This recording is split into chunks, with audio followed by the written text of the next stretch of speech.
उन्हाळ्याची सुट्टी पडली की वेध लागतात ते गावाकडचे. गावाकडे अशा वेगवेगळ्या प्रकारचा रानमेवा पाहायला मिळतो. रानमेवा म्हणजे रानातील सर्व फळे. तर ही फळे कोणकोणत्या प्रकारची आहेत तुम्ही कमेंटमध्ये जरूर त्यांची नावे लिहा. तर अशी ही फळे जर खायची असतील तर आपल्याला गावी गेलं पाहिजेत. आणि आता तर काय परीक्षा झालेल्या आहेत, सुट्टी पडलेली आहे.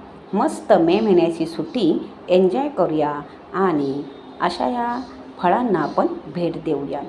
वेगवेगळ्या रंगाची, वेगवेगळ्या आकाराची ही फळं पाहण्यासाठी आपल्याला तर गावीच गेलं पाहिजेत ना.